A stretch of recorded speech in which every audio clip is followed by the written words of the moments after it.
बिस्मिल्लाहिर्रहमानिर्रहीम अस्सलाम वालेकुम। वही हुआ जिसका डर था। मिफ्ता इस्माइल ने बिल आखिर इसहाक डार के पोल खोल कर रख दिए हैं। बड़ी आम खबर है, इसकी तफसील आपके सामने रखनी है। अलीम खान के खिलाफ पंजाब हुकूमत ने बड़ा एक्शन किया है। बड़े संगीन इल्जामात हैं। इस वक्त पंजाब के एक आम वजीर और अलीम खान आमने सामने है। इसकी तफसील भी आपके सामने रखूंगा। और परवेज इलाही ने राना सनाउल्लाह को उम्र कैद दिलवाने का ऐलान किया है। ये किस केस की बात हो रही है, इस पर भी बात होगी। लेकिन सुप्रीम कोर्ट ऑफ पाकिस्तान के अंदर आज बिल आखिर एक बड़ी जंग शुरू हो रही है। एक जंग सियासी महाज पर है और एक कानूनी महाज पर जो जंग है, इस हवाले से इमरान खान के साथ उनकी कानूनी टीम की मुशावरत हुई है। और अब यह तय पाया है कि जिस तरीके से नून लीग ने बार बार साइफर का मामला उठाया है और जिसका जिक्र टेक्सला के जलसे में इमरान खान कर चुके हैं कि अब ये साइफर का मामला हल होना चाहिए, क्योंकि ऑलरेडी सदर पाकिस्तान जो है वो ये मरासला बाकायदा तौर पर रेफरेंस की सूरत में सुप्रीम कोर्ट ऑफ पाकिस्तान भेज चुके हैं। तो इसके अंदर जो अमेरिका ने पाकिस्तानी हुकूमत को गिराने के लिए एक धमकी दी और मुबैना एक साजिश के जरिए ये भानुमती का पीडीएम का जो कुंबा इस कौम पर मुसल्लत हुआ है, अब ये बात खुल जानी चाहिए, बजाय इसके कि तहरीक इंसाफ डिफेंसिव पोजीशन में हो। तो ये फैसला किया गया है कि अब हम ऑफेंसिव पोजीशन के अंदर आएंगे, क्योंकि जिस तरह मरियम नवाज की रिहाई हुई है, इसहाक डार की वापसी हुई है, नवाज शरीफ की वापसी का माहौल शुरू किया जा रहा है। नैब तरमीम के बाद तमाम जो बड़े चोर और डाकू हैं उनको एनआरओ दे दिया गया है। तो अवाम की हमायत के साथ अब कानूनी महाज पर भी जो है पूरी तरह मुकाबला करना है। तो आज सुप्रीम कोर्ट ऑफ पाकिस्तान के अंदर बाकायदा एक पिटीशन जो है वो दायर करने जा रही है। तहरीक इंसाफ के सुप्रीम कोर्ट ऑफ पाकिस्तान के जो जजेस हैं वो इस साइफर के हवाले से फैसला करें और इसके अंदर जो कंटेंट हैं, जिस तरीके से अमल दरामद हुआ है, ये सारी बात रोजाना की बुनियाद पर इसकी समाअत होनी चाहिए। इसी बात की तरफ गुज़श्ता रोज डॉक्टर बाबर आवान जो है उन्होंने इशारा किया था कि अब एक बड़ी जंग शुरू होने वाली है। लेकिन मैं हमेशा आपके सामने ये बात रखता हूं कि इस वक्त शरीफ खानदान, राना सनाउल्लाह और उनके जो हवारी हैं, उनके खिलाफ जो सबसे ज्यादा अगर मुअस्सर केस है तो वो सानिया मॉडल टाउन है। जब भी इसकी गैर जनबदाराना तहकीक होगी, तफ्तीश होगी, तो ये फांसी के फंदे तक ये केस लेकर जाएगा। बदकिस्मती ये है कि यहां पर चारों चोरों, डाकुओं, लुटेरों को एनआरओ दिया जाता है। अगर वो कत्ल भी करें तो कातलों को भी एनआरओ दिया जाता है। इस केस को चलने नहीं दिया जाता। अदालतों के अंदर जो जजेस है वो भी ऐसे लगता है जैसे सुकून के साथ सत्तू पीकर यहां सोए हुए हैं। अगर थोड़ी सी बात हो जाए तो अदालतों की तौहीन हो जाती है। लेकिन यहां 14 लोगों को दिन दिहाड़े वो शहीद किया गया और 100 के करीब लोगों को गोलियां मारी गई। लेकिन इसके बावजूद यहां के इदारे मुकम्मल तौर पर खामोश हैं। और इंसानियत की इससे बड़ी तजलील क्या होगी कि सानिया बल्दिया टाउन के अंदर 260 लोगों को जिंदा जला दिया जाए तो कोई इस मुल्क के अंदर पूछने वाला ना हो, बल्कि रंग बदल कर वही लोग आज इख्तदार में हूं, पहले पीटीआई के साथ और आज एमक्यूएम पाकिस्तान बनाकर इस नई हुकूमत जो है उसके साथ सिर्फ होते नहीं है बल्कि ब्लैकमेल भी करते हैं। अब यहां पर परवेज इलाही जो है उन्होंने ये ऐलान किया है। लेकिन मैं आपको एक चीज बता दूं, ऐसे लगता है कि सानिया मॉडल टाउन पर ये बार बार जो बयानात हैं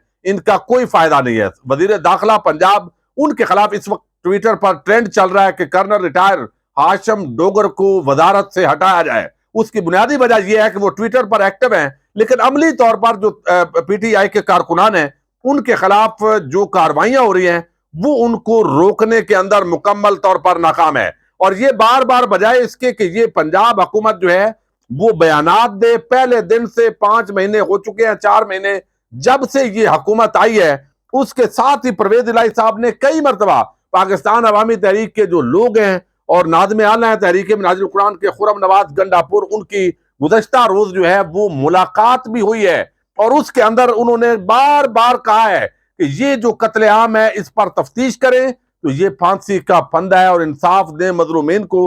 अब ये आज ऐलान किया है चौधरी परवेज इलाही ने कि मॉडल टाउन केस में इंसाफ के तमाम तकाजे पूरे किए जाएंगे, मुतासरीन को हर सूरत में इंसाफ मुहैया किया जाएगा। सानिया मॉडल टाउन के मजलूम खानदानों को इंसाफ फराहम करना हुकूमत की जिम्मेदारी है। जिम्मेदारों को हर सूरत कानून के कटहरे में लाया जाएगा। सानिया मॉडल टाउन में इंसाफ की जिम्मेदारी पूरी करके अल्लाह ताला और अवाम के सामने सुरखरू होंगे। अदालती अहकामात की रोशनी में JIT बनाने का फैसला किया जाएगा।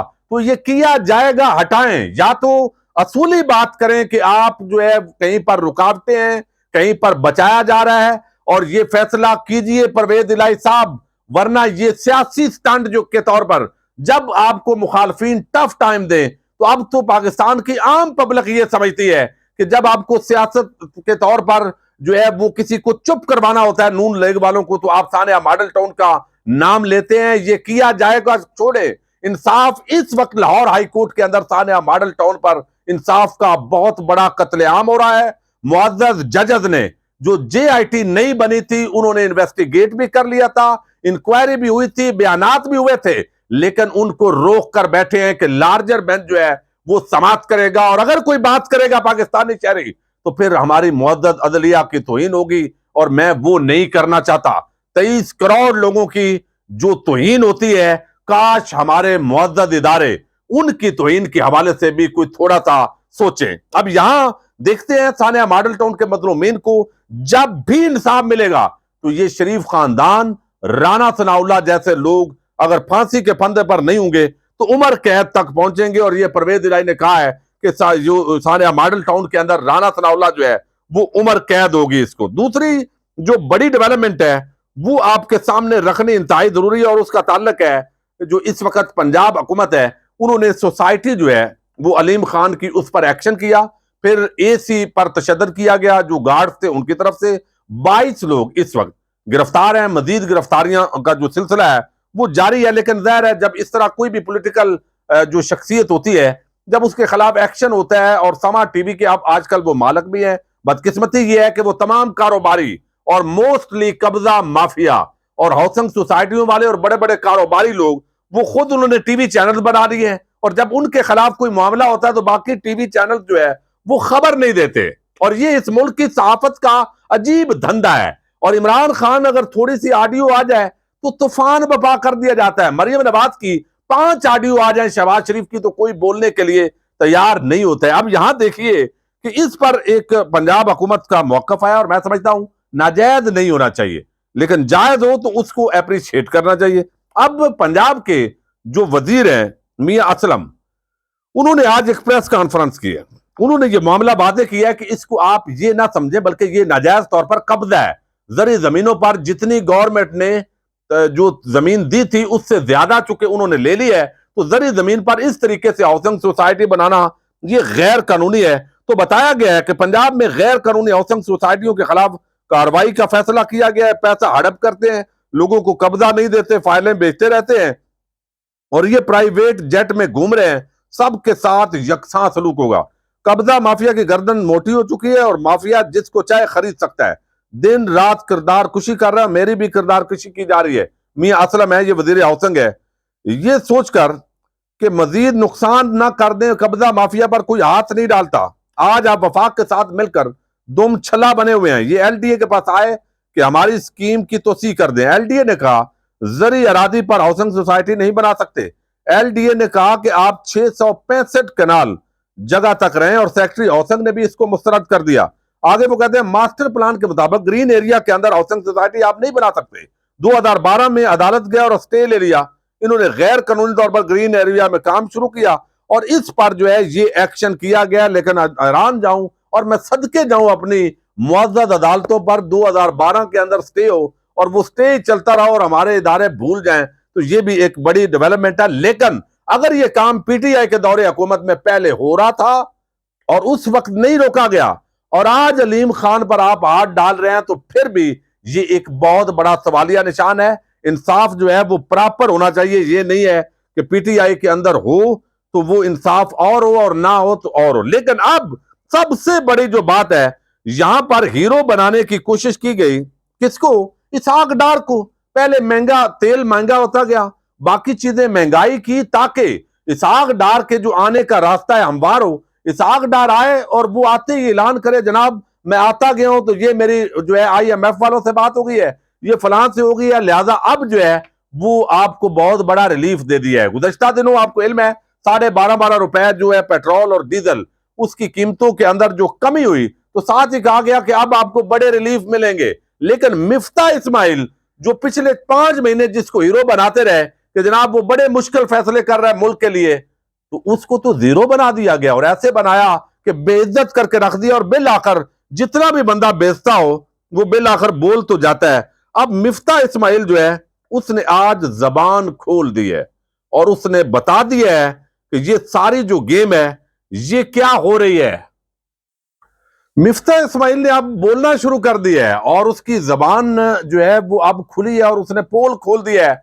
वो कहता है मेरे साथ तो बड़ा जुल्म हुआ है, ज्यादती हुई है, चलो आवाम के साथ तो आपने खूब ज्यादती की। क्या आपको जब पता था कि आपके साथ गेम हो रही है तो अब आप मजलूम मत बनिए। लेकिन अब उन्होंने पोल खोला है इसहाक डार का कि IMF के साथ जो हमारा एग्रीमेंट है उसकी खिलाफ वर्जी की है इसहाक डार ने, और ये जानबूझकर जो लेवी टैक्स नहीं बढ़ाया गया तो और मुझसे बढ़ाते रहे।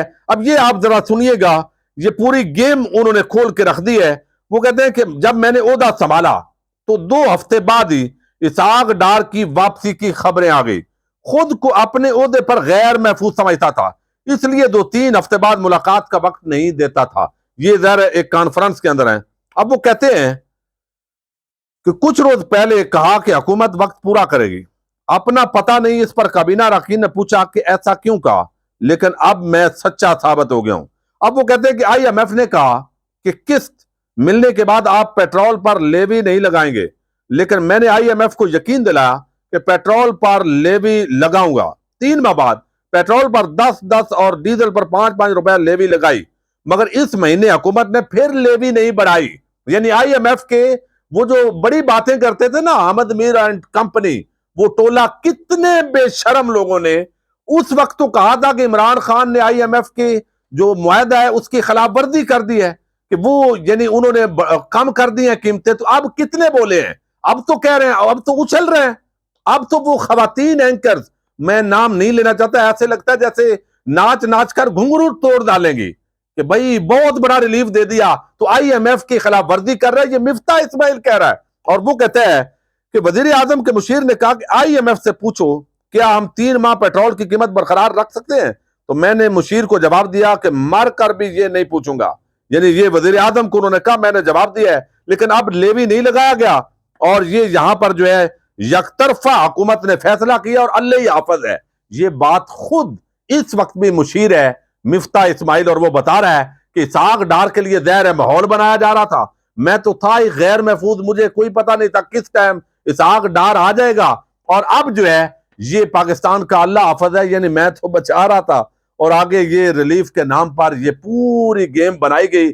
शरीफ खानदान से बाहर जो भी बंदा हो कैसे बेइज्जत किया जाता है अपने रिश्तेदारों के अलावा, ये मिफ्ता को इबरत का मकाम बनते हुए। लेकिन अब भी मेरा ख्याल है मिफ्ता को शर्मिंदगी नहीं होगी, दोबारा वो वैसे जिम्मेदारियों पर होगा। लेकिन मीडिया के अंदर बैठे हुए 2 नंबर जो लोग हैं वो आज अच्छे तरीके से एक्सपोज हो रहे हैं और आम आदमी तक जो उनका चेहरा पहुंच रहा है, जो हकीकत पहुंच रही है, ये पाकिस्तान के अंदर एक बहुत बड़ा मीडिया के अंदर, और मैं समझता हूं शऊर के हवाले से एक बहुत बड़ा इनकलाब है। इजाजत दीजिएगा, अल्लाह हाफिज।